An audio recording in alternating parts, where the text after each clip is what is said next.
Bonjour, bienvenue sur Bookey. Aujourd'hui, nous allons parler du roman de Francis Scott Fitzgerald intitulé Gatsby le Magnifique. Ce livre parle des tentatives désespérées du millionnaire J. Gatsby pour reconquérir son amour de jeunesse. En 1998, la maison d'édition américaine Modern Library invitait plusieurs critiques littéraires à désigner les 100 meilleurs romans en langue anglaise du XXe siècle.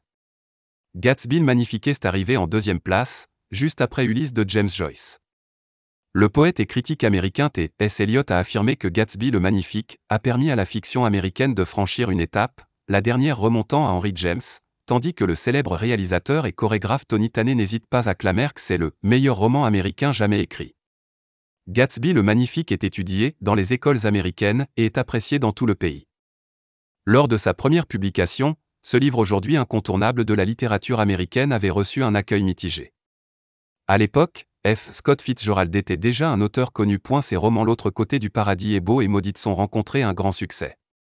Comparé à eux, Gatsby le Magnifique était un échec commercial. Il s'était alors vendu à moins de 20 000 exemplaires. Ce n'est qu'après la Seconde Guerre mondiale que ce roman a gagné en popularité. Il est aujourd'hui un best-seller qui continue à bien se vendre. Gatsby le Magnifique décrit la société américaine des années 1920. Après la Première Guerre mondiale, l'économie américaine est en plein essor.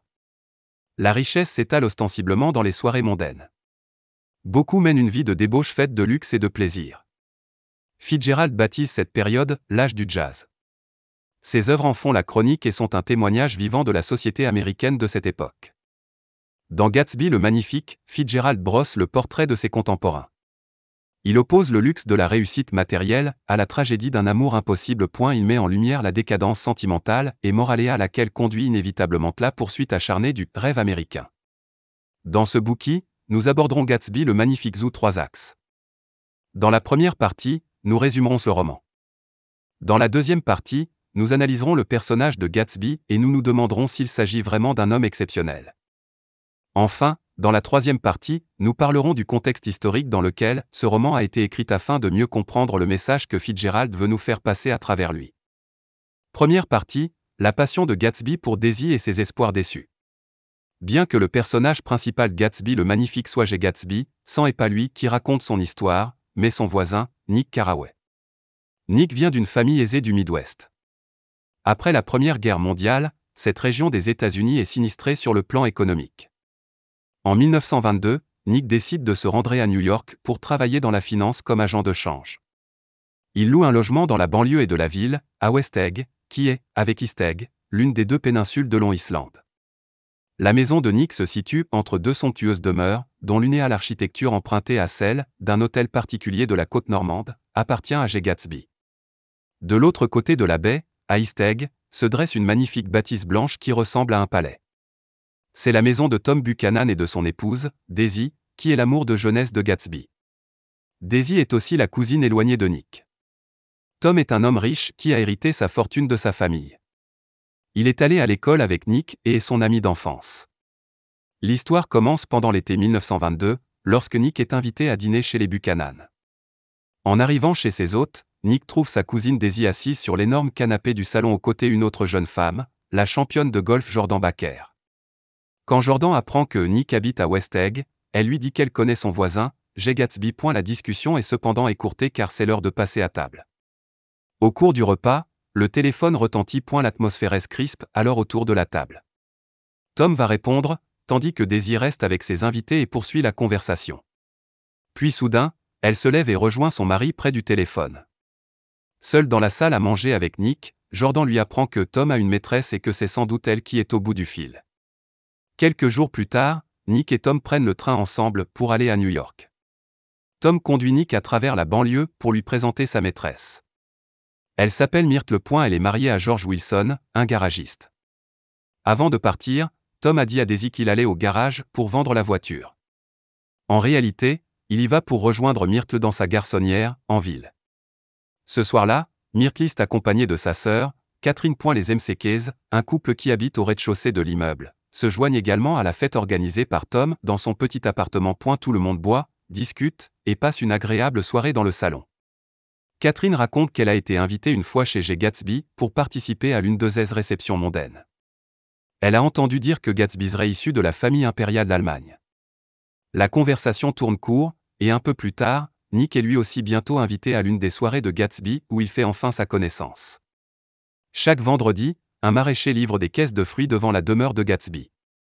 Les jardins de sa propriété sont immenses. La nuit, ils sont si illuminés qu'ils font penser à un arbre de Noël géant. À l'intérieur de la maison, les tablés sont garnis de mets tous plus alléchants les uns que les autres. Le bar du salon principal contient toutes sortes d'alcool et dispose d'un comptoir en laiton massif. À 19h précises, l'orchestre se met à jouer de la musique. La Rolls-Royce de Gatsby fait office de taxi pour les convives, de 9h du matin à minuit. Les rires et les éclats de voix des conversations emplissent toute la demeure et se font entendre jusqu'à l'extérieur. La plupart des convives de Gatsby arrivent à l'improviste et partent sans même avoir vu leur hôte. Nick est l'un des rares à avoir été invité de manière très formelle. C'est un chauffeur en uniforme bleu qui lui a remis son carton d'invitation au bas duquel figure la signature manuscrite de G. Gatsby.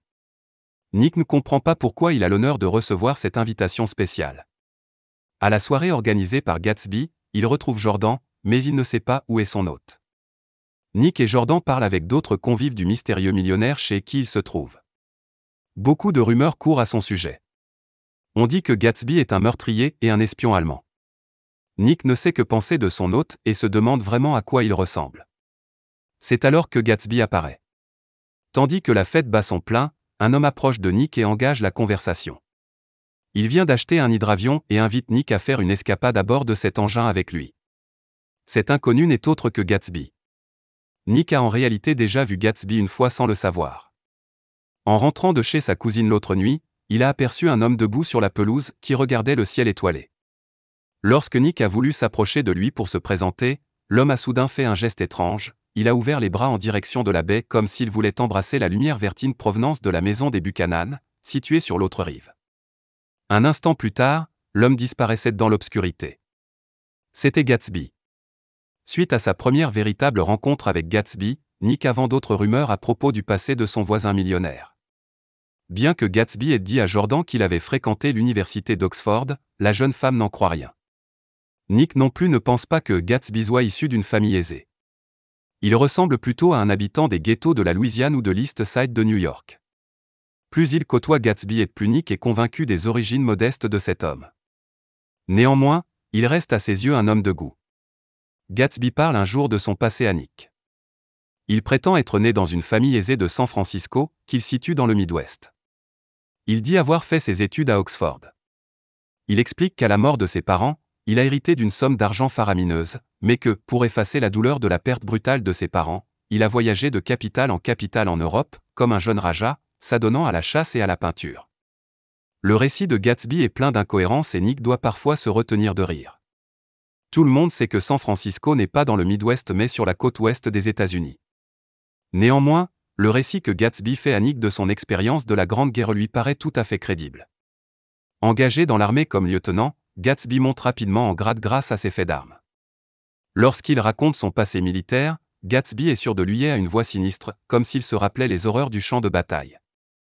Il n'hésite pas sur le choix de ses mots comme lorsqu'il parle de ses études à Oxford. Gatsby montre à Nick ses médailles ainsi que des photographies, et Nick finit par croire que tout ce que cet homme lui a dit est vrai. Gatsby explique à Nick que s'il lui fait toutes ses confidences et le traite si bien, c'est parce qu'il veut que Nick organise pour lui une rencontre avec Daisy. Nick n'en croit pas ses oreilles. Pourquoi Gatsby s'il tellement avoir Daisy? Parce qu'elle est l'amour de jeunesse de Gatsby. En 1917, Daisy n'avait que 18 ans mais elle était déjà l'une des plus belles jeunes femmes de la ville. Elle avait d'innombrables prétendants, mais c'était au lieutenant Gatsby qu'elle avait donné son cœur. Puis Gatsby a dû partir en Europe pour combattre. La mère de Daisy a interdit à sa fille de le revoir. Un an plus tard, elle épousait Tom Buchanan, un homme très riche avec qui elle semblait heureuse au début. Daisy n'a entendu reparler de Gatsby que lorsque Nick est venu dîner chez elle. Après sa brillante carrière dans l'armée, Gatsby est devenu multimillionnaire. Il a acheté sa somptueuse demeure à West Egg pour pouvoir vivre en facette celle où habite Daisy. Nick comprend alors enfin l'étrange geste de Gatsby le soir où il l'a vu pour la première fois sur sa pelouse. Si Gatsby organise sans cesse des soirées mondaines, c'est parce qu'il espère que Daisy fera un soir partie de ses convives. Cela ne s'est cependant encore jamais produit. Aussi Gatsby tente-t-il d'approcher Daisy en côtoyant les personnes qui, comme Nick et Jordan, la connaissent bien. Nick accepte d'organiser une rencontre avec sa cousine, mais il refuse toute récompense en échange. Le jour J, Gatsby fait tondre la pelouse de Nick et décorer sa maison de fleurs. Il se présente chez Nick de très bonne heure. Il n'a visiblement pas fermé l'œil de la nuit car il a d'énormes cernes sous les yeux. Gatsby semble ailleurs. Il regarde les petits fours disposés sur la table sans vraiment les voir et feuillette distraitement un livre. De temps en temps, il jette un œil par la fenêtre en craignant qu'il ne se mette à pleuvoir. Il est si nerveux qu'il a envie de fuir. Heureusement, Nick l'en empêche. C'est alors que Daisy arrive. Les débuts de la conversation sont difficiles. Gatsby marmonne « Nous nous sommes déjà rencontrés » en regardant Nick, comme s'il voulait que celui-ci transmette cette information à Daisy. La jeune femme contient sa gêne du mieux qu'elle peut et répond « Nous ne nous sommes pas vus depuis longtemps ». Gatsby rétorque immédiatement « 5 ans en novembre prochain ». Un long silence s'ensuit. L'arrivée des petits fours fait redescendre la tension. La gêne s'atténue, mais personne ne parle. Nick décide donc de laisser Gatsby et Daisy seuls un petit moment. Une demi-heure plus tard, Nick retourne auprès de ses deux invités. L'ambiance a complètement changé. Gatsby et Daisy sont assis à chaque extrémité du canapé et se regardent. Les yeux de Daisy sont pleins de larmes. Gatsby a l'air radieux. Comme il ne pleut plus, Gatsby invite Daisy et Nick chez lui. Il leur montre sa salle de réception, sa bibliothèque, les chambres et toutes les autres pièces de la maison. Durant toute la visite, Gatsby ne quitte pas Daisy des yeux. Il semble juger de la valeur des objets de sa maison en fonction de l'expression du visage qu'a Daisy en les regardant. Plus rien au monde n'existe pour lui que cette jeune femme. À la fin de la visite, Gatsby prend la main de Daisy qui lui murmure quelque chose à l'oreille. Les deux anciens amants semblent avoir oublié la présence de Nick. Quelques jours plus tard, Daisy et Tom se rendent à l'une des réceptions mondaines organisées par Gatsby. Mais comme Daisy ne s'y amuse pas, ils décident de ne plus en organiser. Daisy rend régulièrement visite à Gatsby, et, comme il ne veut pas que des bruits courent à leur propos, il licencie tout son personnel de maison. Malgré les précautions prises par Gatsby, Tom ne tarde pas à se douter de quelque chose. Les soupçons qu'il a sur la fidélité de son épouse sont source de fréquentes disputes entre eux. Un jour, les Buchanan invitent Gatsby, Nick et Jordan à déjeuner. C'est la journée la plus chaude de l'été. Tout le monde discute autour d'un verre de gin glacé. Après le déjeuner, Daisy propose d'aller à New York pour échapper à la chaleur. Tom prend la voiture de Gatsby pour accompagner Nick et Jordan, tandis que Gatsby prend la voiture de Tom pour conduire Daisy. Avant de partir, Tom emporte une bouteille de whisky. Une fois en ville, le groupe d'amis se réserve une suite à l'hôtel Plaza. Dans le salon de la suite, la tension monte entre Tom et Gatsby. Ce dernier ne rêve que d'une chose concernant Daisy, qui a toujours des sentiments pour lui. Conscient du fait que Gatsby est sur le point de faire voler en éclats son couple, Tom cherche à le piéger. Il lui pose des questions sur son origine sociale et sur son passé. Face au véritable interrogatoire que mène Tom, Gatsby finit par admettre qu'il n'a passé que 5 mois à Oxford. Mais Tom ne veut pas en rester là, il veut rendre Gatsby méprisable aux yeux de Daisy en lui extirpant l'aveu de la véritable origine de sa richesse prodigieuse, à savoir le trafic d'alcool.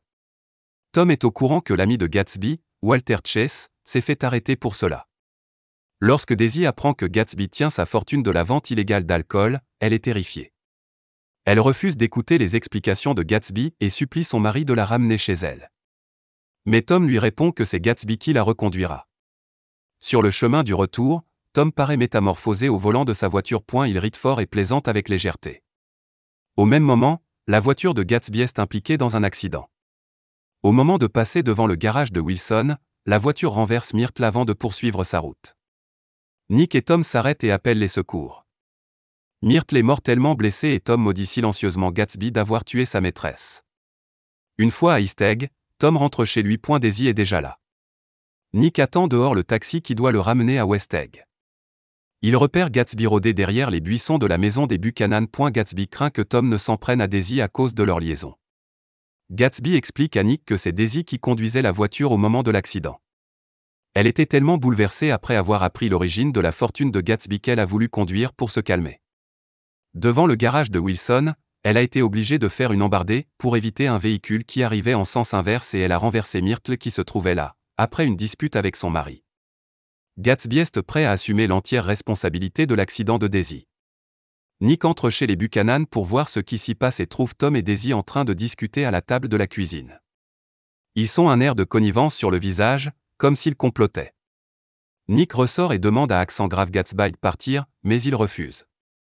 Quelques jours plus tard, Gatsby est retrouvé mort dans sa piscine, tué par balle. Le cadavre du mari de Myrtle est également présent sur le lieu du crime. Gatsby avait attendu l'appel de Daisy jusqu'à ce qu'il soit assassiné. Mais il n'est jamais venu. Personne n'assiste à ses funérailles, à l'exception de Nick et du vieux père de Gatsby. À la fin du roman, Nick retourne vivre dans le Midwest. Merci d'avoir écouté. Vérifiez le lien ci-dessous pour déverrouiller le contenu complet.